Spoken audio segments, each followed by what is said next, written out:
आप अपने घर में भी ऐसी जगह पर भगवान का देवालय बनाइए, आपके घर जो भी लोग आते हैं उन्हें भगवत मंदिर का दर्शन हो। ऐसा बताते हैं कि माता कौशल्या के घर में बड़ा अद्भुत महादेव का मंदिर था। सालराम भगवान की बड़ी अद्भुत पूजा थी। माँ दुर्गा को इस घर में बहुत पूजा जाता था। माँ कौशल्या के घर में जो भी कोई आता था, अतिथि भी आता था, तो चरण धो करके सबसे पहले उस देवालय में वो लोग धोख लगाते थे, प्रणाम करते थे। इस घर के मंदिर ने साक्षात भगवान को धरती पर उतार दिया। हम सनातनी लोगों के यहाँ सगुण पूजा की बड़ी महिमा होती है। आप सबके घर में भगवान का मंदिर हो। आज आपको गंगा जलहरी दी गई है, एक छोटी सी चौकी पर उसकी स्थापना करना, उसको बैठाना। माँ भगवती अलकनंदा का जल आप लेके जा रहे हैं, 1000 साल तक भी ये जल खराब नहीं होगा। वैज्ञानिक लोगों ने भी ये बात प्रमाणित कर दी है। कोई भी घर बिना गंगा जल के न रहे, कोई भी घर तुलसी के बिना न रहे। आप सबके घर में गोपाल हूं। तो मैं बोल रहा था, आपकी तस्वीरें, मंदिर की तस्वीरें मेरे मोबाइल में आती हैं, तो मैं खुद ही नहीं देखता। मेरे पास जो कुछ होते हैं मैं उन्हें भी बोलता हूँ, देखो ये हमारे भक्त हैं, उनके यहाँ से फोटो आई है, कितना सुंदर मंदिर है। आपका मंदिर बढ़िया होगा तो मुझे भी लगेगा कि मेरी 27 साल की कथा सार्थक हो गई। मैं इसलिए तो आपको कथा सुना रहा हूँ, आपका मंदिर अच्छा हो, आपका परिवार संस्कारित तो हो। घर से जब बच्चे बाहर जाएं तो जूते चप्पल उतार के मंदिर में धोख प्रणाम करके जाएं, थोड़ा चंदन टीका लगा के जाएं, प्रभु को प्रणाम करके जाएं। और यह जोर आप भी दीजिए, इससे बच्चों का आने वाला भविष्य बिल्कुल बनेगा। मैं लौटा करके वहीं उस प्रसंग में लेकर के आता हूं। आज मैया कहती है, नष्टे लोके दुपरार्ध वसाने माँ भूतेशाद भूतम गतेशु। हे भगवान, सब कुछ जब नष्ट हो जाता है, जब कुछ नहीं बचता, तब एक शेष बस आप ही बचते हैं। आपको मैं प्रणाम करती हूँ, मेरा आप प्रणाम स्वीकार करें। फिर माता, आप क्या सुन रहे हैं? ये स्तुति कौन सी माँ कर रही है? क्या नाम है उसका? हाँ, माता देव की। धन्यवाद आपके लिए, ताली बजा रहा हूँ। माता देव की स्तुति करती है, कहती है, विश्वम यदि तत्स्वतनु निशांति यथावकाशम पुरुषः परो भवान। कहने लगी, प्रलय के समय आप इस संपूर्ण विश्व को अपने शरीर में वैसे ही स्वाभाविक रूप से धारण कर लेते हैं जैसे कोई मनुष्य अपने शरीर में रहने वाले किसी छिद्र रूप आकाश को धारण कर ले। हे परम पुरुष, हे परमात्मा, आप मेरे गर्भ में आ गए। आपको किसी के गर्भ में जाने की क्या जरूरत है? ये आपकी अद्भुत मनुष्य लीला को कोई नहीं समझ सकता। मुझे पता भी नहीं लगा है कि आप मेरे गर्भ में हैं और आप मेरे गर्भ से प्रकट भी हो गए। यही तो आपकी अद्भुत लीला है। और आपकी इस लीला को भगवान कोई नहीं समझ सकता। तो भगवान क्या बोले सुनिए। भगवान जो नंद बाबा के यहाँ गए वही भगवान बोले हैं, छोटे हैं। इसलिए कभी संशय मत करना कि ईश्वर नहीं है, यह परमात्मा नहीं है। कभी भी संशय मत करना। यह उसका बड़ा अनोखा रूप है कि वो मटकी फोड़ता है, घुटुअन घुटुअन चलता है, गोपियों का वस्त्र पकड़ लेता है, किसी गोपी की नाक पकड़ लेता है। यह तो उसका आनंद है अपना।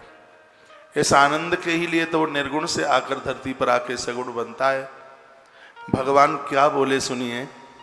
त्वमेव पूर्व सर्गे भूपृष्णी स्वायं भुवे सती तदायं सुतपानाम प्रजापतिर्कल्मषा। भगवान बोले, हे देवी, स्वयंभू मनवंतर में जब तुम्हारा पहला जन्म हुआ था उस समय तुम्हारा नाम था प्रश्नी और तुम्हारे पति वसुदेव हैं, ये पूर्व जन्म के हैं सुतपा। तुमने बहुत ज्यादा तपस्या करी थी मेरी, मैं सामने आके प्रकट हुआ, मैंने कहा वरदान मांगो, तो तुम दोनों मुझसे वरदान मांगने लगे। युवां वै ब्रह्मणा अधिष्ठौ प्रजा सर्गे यदा तत सन्येन्द्रिय ग्रामम ते माथे परमं तपम।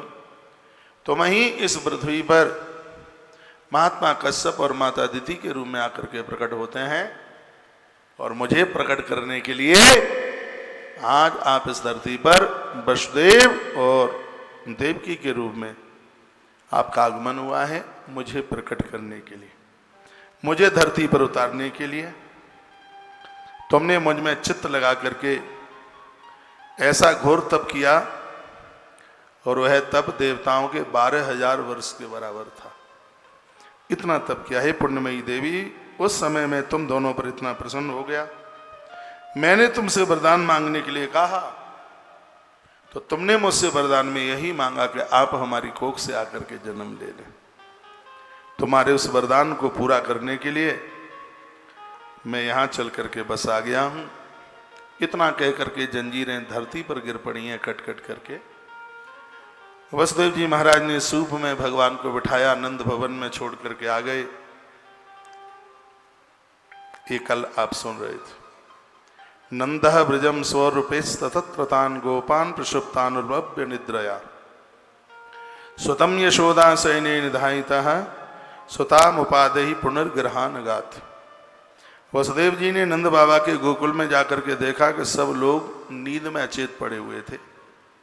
उन्होंने अपने पुत्र को यशोदा जी की सैया पर सुला दिया और उनकी नवजात एक कन्या को लेकर के श्री वसुदेव जी महाराज बंदी घर में आ गए, बंदी गृह में आ गए।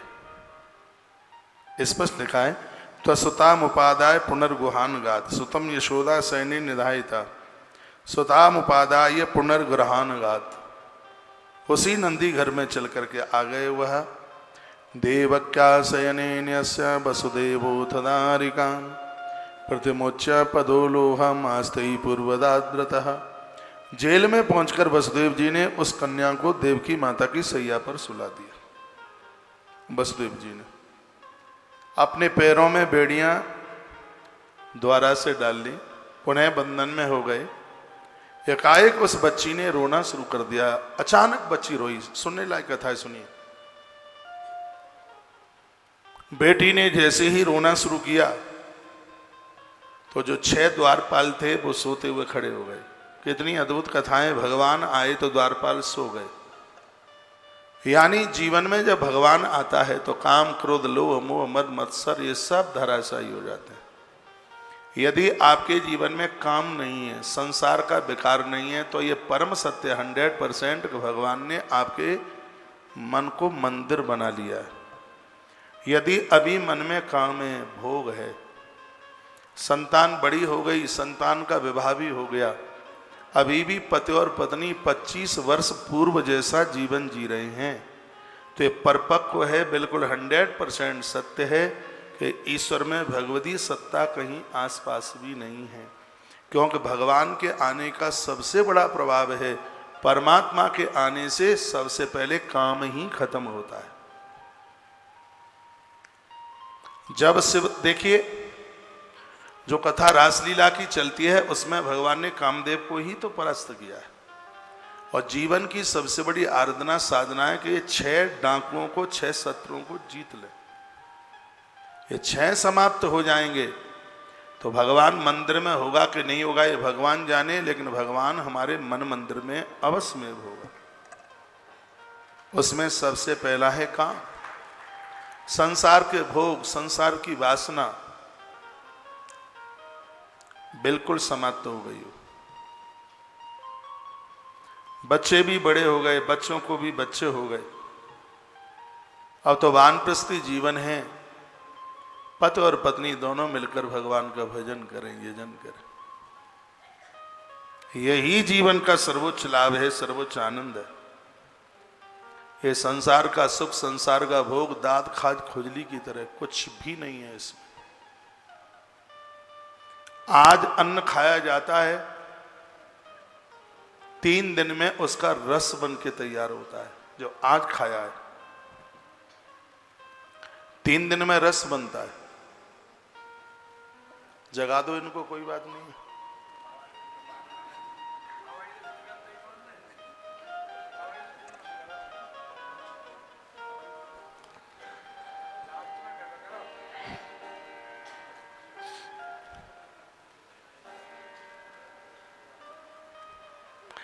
कुछ दिन के बाद में देखना कुछ आईडी लॉक हो गई है, खोलो ना।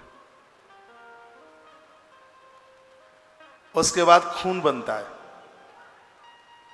मांस बनता है, मांस मज्जा बनती है, और ठीक 90वें दिन सप्तम धातु बनके तैयार होती है 3 महीने बाद। वो सप्तम धातु जिसमें इतनी ताकत है जो दूसरा शरीर बनाने की ताकत रखती है, उसको बनने में 3 महीना लगता है। इस संसार के कुकर्मी लोग जो इस बात को बिल्कुल समझते नहीं हैं कि इससे बड़ी जीवन में शक्ति नहीं, इसके बिना भजन नहीं हो सकता, इसके बिना भजन में मन नहीं लग सकता, इसके बिना किसी भी कार्य को करने में उत्साह नहीं हो सकता।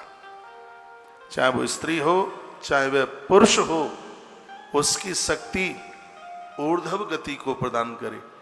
जब वो ऊर्ध्व गति को जाकर के बढ़ती है तो ये हमारे आज्ञा चक्र के ऊपर जाकर के स्थापित होती है, और उस समय व्यक्ति को कुंडलिनी जागरण की स्थिति बन जाती है, व्यक्ति भविष्य वक्ता बन जाता है।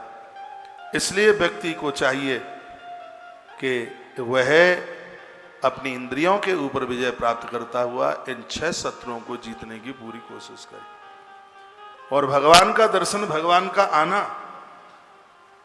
यही अपना प्रभाव दिखाता है कि सबसे पहले जीवन की वासना समाप्त होती है, काम खत्म होता। और यदि ऐसा हो गया है, समझ लेना कि भगवान हृदय में बैठ गए हैं, उन्होंने हमारे हृदय में अपना मंदिर बना लिया। एक बार मैं किसी संत सम्मेलन में था, गोवर्धन में मेरी कथा चल रही थी, वृंदावन में कोई आयोजन था, नौता था, मैं पहुंचा हुआ। उन दिनों में मेरी कहीं लुधियाना में हनुमंत कथा हुई थी। एक साधु ने हाथ में माइक लेकर के कहा, हमने तुम्हारी हनुमंत कथा सुनी है, हम आपसे पूछना चाहेंगे राम जी कहां रहते हैं। अगल बगल के कहने वाले लोग थे, कहा ये भी कोई पूछने की बात है, कोई भी बता देगा, चित्रकूट में रहते हैं, अयोध्या में रहते हैं। मेरे बगल में कुछ लोग बैठे हुए थे, लेकिन नंबर मेरा था बोलने का, वो प्रश्न मेरे ही लिए किया गया था। हाथ में माइक लिया, अभिमान की बात नहीं कर रहा हूं, भगवत कृपा की मैं चर्चा कर रहा हूं। मैंने उन्हें बोला, राम जी हनुमान के मन मंदिर में रहते हैं, हनुमान का हृदय राम जी के रहने के लिए स्थान है। साधु ने द्वारा प्रश्न किया, प्रमाण बताओ। मैंने कहा, प्रणवहु पवन कुमार, खलवन पावक ज्ञान घन, जासु हृदय आगार, बसहि राम सर चापधर। जिसके जीवन में कोई दुर्गुण नहीं होगा, हनुमान की तरह जो जीवन जी रहा होगा, प्रत्येक प्राणी के हृदय में सीताराम सरकार विचरण कर रहे होंगे। हनुमान के जीवन में काम नहीं है।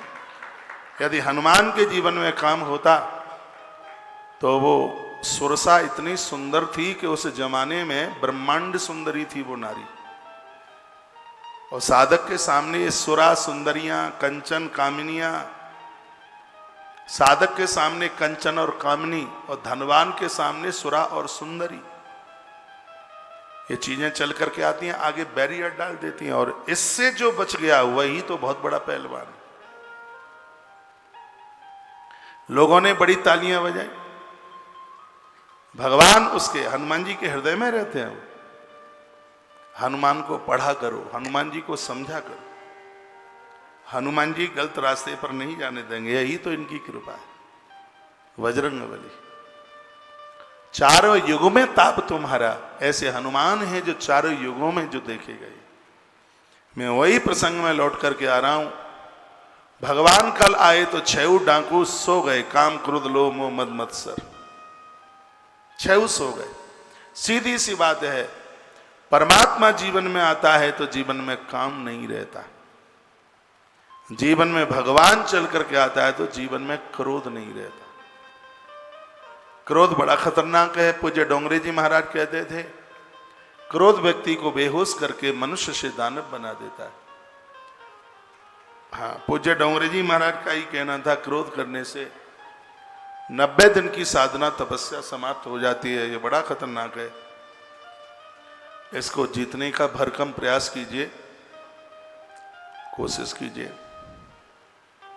काम करो। तीसरा है लोभ। स्वयं के लिए लोभ हो, दूसरों के लिए उदारता। लोभ बड़ा खतरनाक है। माता मंदोदरी तो यहां कहती है कि नाथ नरक के पंथ, यह तीनों के तीनों नरक के दरवाजे। एक बार जयकारा लगाइए, बोले बांके बिहारी लाल की जय हो। एक कैमरा कहां चला गया? ऑडियंस नहीं दिख रहा। अच्छा, पानी गिर रहा है, वो भी दिखाओ। हाँ, बोलो बांके बिहारी लाल की जय हो। श्री हनुमान जी महाराज की जय हो। जय जय श्री राधे जय श्री राधे जय जय श्री राधे श्याम। जीवन में काम नहीं है, सुनिए, जीवन में क्रोध नहीं है, जीवन में लोभ नहीं है, तो परमात्मा बिल्कुल हमसे और आपसे दूर नहीं है। और एक और बड़ा खतरनाक है जिसका नाम है मोह। इससे भी बचने की कोशिश कीजिए। कई मैसेज आ रहे हैं कि आज हमारे बच्चों का जन्मदिन है। अभी मुझे कथा कह लेने दीजिए और आरती से पहले सभी बच्चों को शुभकामनाएं संप्रेषित कर दूंगा। अभी मेरा ध्यान कथा में है। काम, क्रोध, लोभ। अगला है मोह। मोह भी बड़ा खतरनाक है। मोह का अर्थ होता है जो चीजें आपने पैदा की हैं उनसे चिपक जाना, मोह है। आजकल वो मैया यहां है नहीं, एक सहारनपुर वाली माता है आजकल आश्रम में, आई है क्या? बोलते हैं महाराज जी हमें वृंदावन, बहुत अच्छी माता है वो कहती है वृंदावन में बहुत अच्छा लगता है, आपको छोड़ के तो मैं कहीं जा ही नहीं सकती। बस मुझे एक ही बात की तकलीफ है, मेरा घर इतना बड़ा है सहारनपुर में, घर मुझसे छोड़े नहीं बनता, ये बड़ी आफत है। छत पर जाओगे तो सीढ़ियां छोड़नी पड़ेंगी, छूटेगा नहीं, आगे का बिल्कुल भी नहीं मिलेगा। आगे की क्लास पकड़ने के लिए भी पीछे की क्लासों को छोड़ना पड़ता है।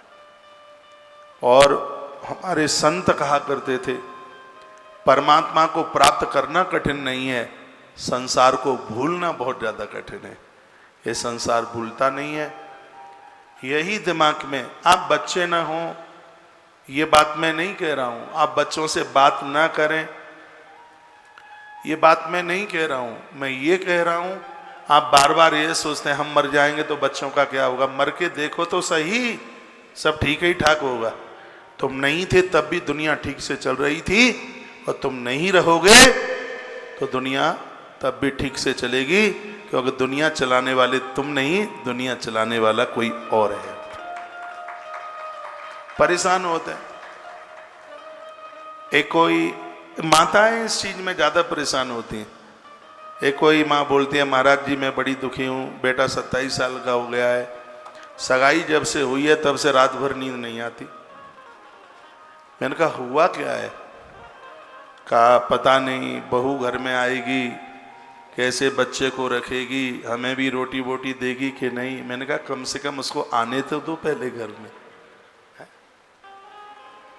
इतना सब कुछ हमने तैयार किया है, पता नहीं सबरा उठू करके अपने पियर ना भेज दे। ऐसी बातें करती हैं तो हमें तो बड़ा। मेरी जगह पर एक बार आप बैठ करके देखिए कैसे कैसे प्रश्न मेरे पास में आते हैं, आप सुन करके हैरान होंगे। आश्चर्य मुझे भी लगता है। संसार की जो भी वस्तुएं हैं, ठीक है, वो आपने पैदा करी है, आप उसके माध्यम हैं, और आप एक आनंद की जिंदगी तभी जी पाएंगे जब इसको भगवान का मान लेंगे, प्रभु का मान लेंगे। अपना मान लोगे तो दिक्कत होगी, परेशानी होगी। इसलिए लोभ के गर्त से, वो मोह के गर्त से बाहर निकल करके आइए। गीता में तीन ही तो चीजें क्या है, बीते हुए का दुख मत करो, वर्तमान का मोह मत करो और भविष्य की चिंता मत करो। यही गीता के 18 अध्याय है, इसके अलावा और कुछ नहीं है उसमें। लेकिन जो बीत गया है, अरे रात गई बात गई, लोग पीछा बीत गया है उसी में भूत बने ही जीते हैं। उसने ऐसा कह दिया, उसने ऐसा कह दिया, उसने ये कर दिया, उसने वो कर दिया, और पता नहीं क्या क्या बीती हुई बातें। अरे आपके जीवन में कितने आपको मिले, कितने छूट गए। आपके जीवन में आपको इतने लोग मिले हैं, सबको याद करना शुरू कर दोगे माथा फैल हो जाएगा। सीधी बात है, रात गई बात गई, किसने क्या कहा, क्या सुना, भूल जाओ तत्काल। वर्तमान का मोह मत करो और भविष्य की चिंता ना करो, आनंद हो जाएगा। काम, क्रोध, लोभ, मोह, अगला है मद, अहंकार, अभिमान।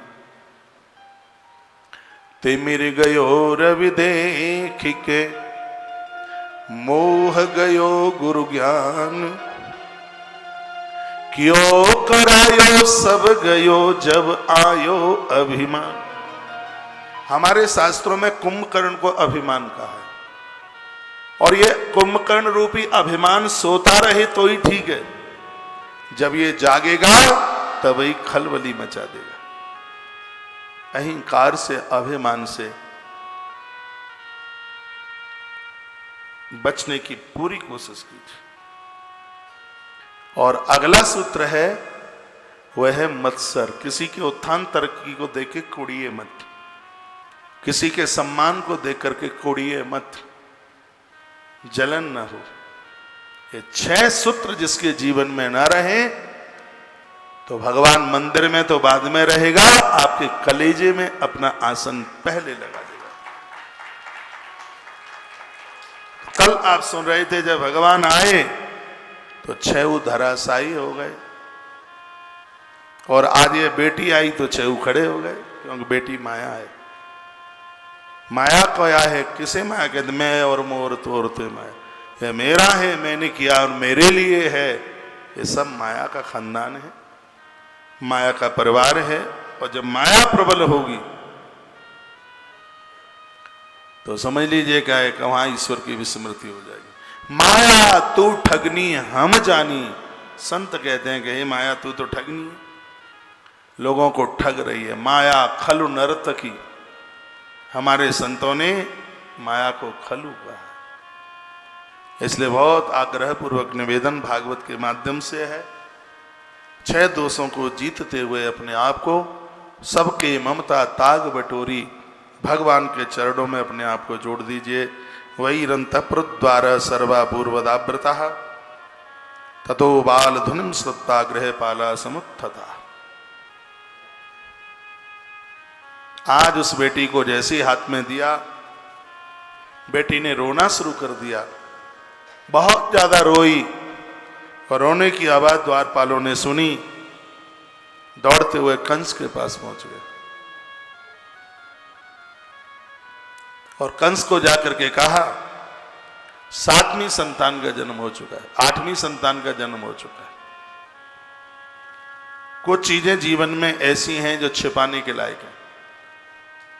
यदि आपकी किसी बात को छिपाने से किसी की जान बच रही हो तो बात को छिपाइए। यदि आपके बात को छिपाने से कोई कंगाली से बच रहा है तो उस बात को छिपा दीजिए। यदि आपके छिपाने से एक बहुत बड़ा अन्याय, अधर्म और अपराध समाप्त हो रहा है तो उस बात को जरूर छिपाइए।